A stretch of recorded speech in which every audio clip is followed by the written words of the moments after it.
नमस्कार दोस्तों, स्वागत है आपका ग्रेनो न्यूज में। आज है शिक्षक दिवस। जी हाँ, हर साल 5 सितंबर को शिक्षक दिवस मनाया जाता है। हमारे राष्ट्रपति सर्वपल्ली राधाकृष्णन जी के जन्मदिन पर शिक्षक दिवस का आयोजन किया जाता है। आज हमारे साथ हैं एक बहुत बड़ी शिक्षाविद डॉक्टर रेणु सहगल, जो पिछले 44 साल से जो है शिक्षण के क्षेत्र में कार्य कर रही हैं, शिक्षा बांट रही हैं और इनका अहम योगदान रहा है शिक्षा के क्षेत्र में। यही वजह है कि इन्हें दो बार, एक बार हमारी पूर्व राष्ट्रपति प्रतिभा पाटिल जी और प्रणब मुखर्जी जी के द्वारा इन्हें पुरस्कृत भी किया गया है। तो हमारे साथ अभी खुद रूबरू हैं डॉक्टर सहगल। डॉक्टर सहगल, स्वागत है आपका ग्रेनो न्यूज़ में। तो पहले तो आपको बहुत बहुत शुभकामनाएं शिक्षक दिवस के अवसर पर। बहुत बहुत धन्यवाद जी। तो मैं पहला प्रश्न आपसे ये जानना चाहूँगा कि ये शिक्षा के क्षेत्र में आना महज इत्तेफाक था या कुछ आपके मन में था शिक्षक बनूं और शिक्षा और ज्ञान बांटूं? देखिए, जब मैंने अपनी एजुकेशन पूरी करी उसके बाद 1978 में मेरी शादी एक फ़ौजी ऑफिसर से हो गई। तो फ़ौजी ऑफिसर से शादी करने के बाद हमें ऐसे स्टेशंस मिलते हैं जहाँ पे हमारे पास बेस्ट ऑप्शंस होते हैं कि छोटे छोटे बच्चों के साथ मैंने अपने शिक्षा के क्षेत्र में शुरुआत करी।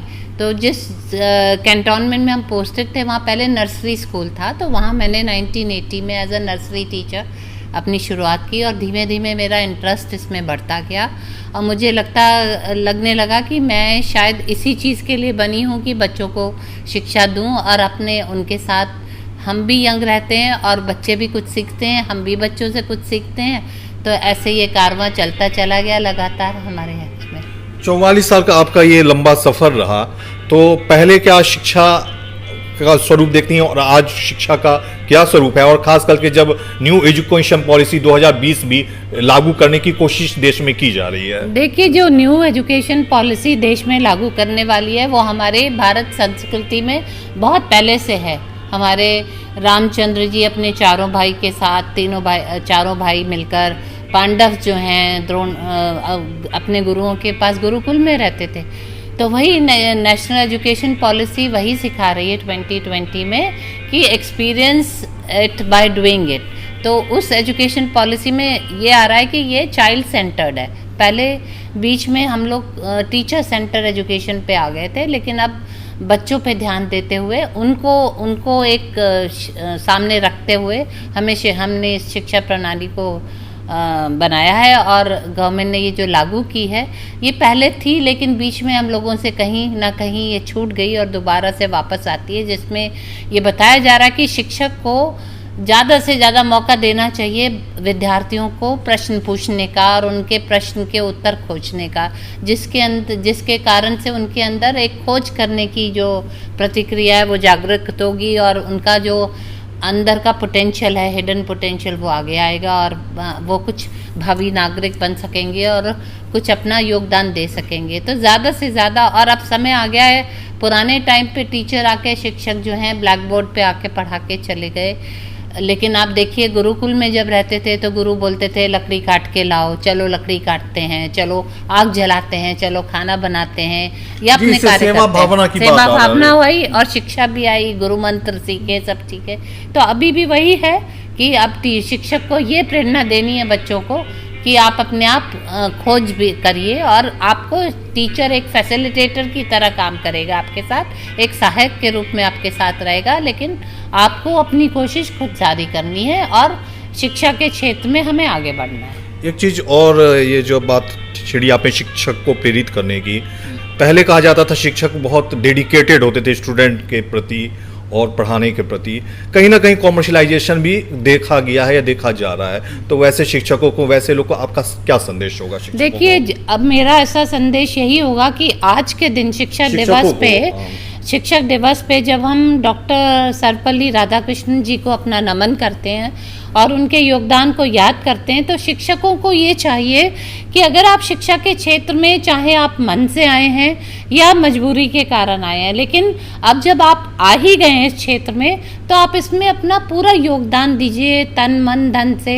अपना पूरा मन लगा के कार्य कीजिए। और मुझे ऐसा लगता है कि अगर कोई भी व्यक्ति किसी भी कार्य को मन से करेगा, दिल से करेगा, तो उसका जो आउटपुट है वो बहुत अच्छा होगा।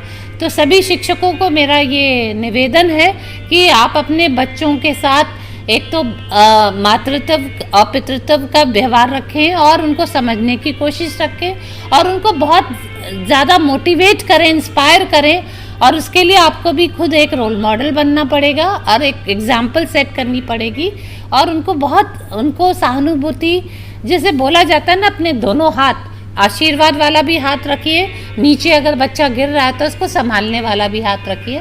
तो इस प्रथा से अगर हम चलेंगे कि उनको प्रोत्साहित करते हुए आगे प्यार भावना से और समझा बुझा के हम आगे चलेंगे और वैल्यू सिस्टम पे ज़्यादा फोकस करने की ज़रूरत है आज के शिक्षा क्षेत्र में, जो हमारे शिक्षक भी भूल रहे हैं कहीं ना कहीं और विद्यार्थी भी भूल रहे हैं।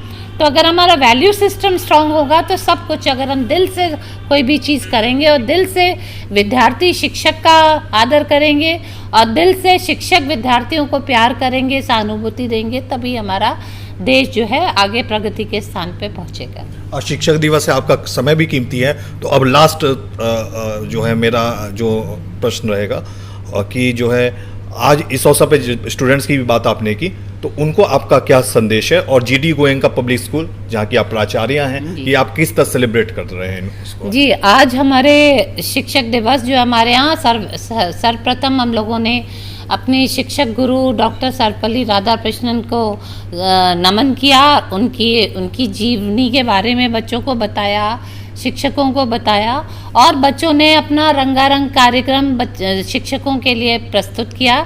जैसी शिक्षकों के लिए उनके मन में भावना थी, अपना अपना योगदान दिया। उसके बाद शिक्षक दिवस भी अपना अपना कार्यक्रम तैयार करके आए हैं, बताया। कुछ विद्यार्थियों को शिक्षक के रूप में हम लोगों ने कक्षाएं भी करवाईं ताकि वो विद्यार्थी जो हैं अपने शिक्षक की जगह खड़े होकर जब कक्षा में क्लास लेंगे तो उनको शिक्षक का महत्वता भी पता चलेगी, शिक्षक की प्लस और माइनस पॉइंट्स भी उनको समझ में आएंगे कि हमें क्या करना चाहिए और क्या होता है, उनको अपने भी कमियां समझ में आएंगी।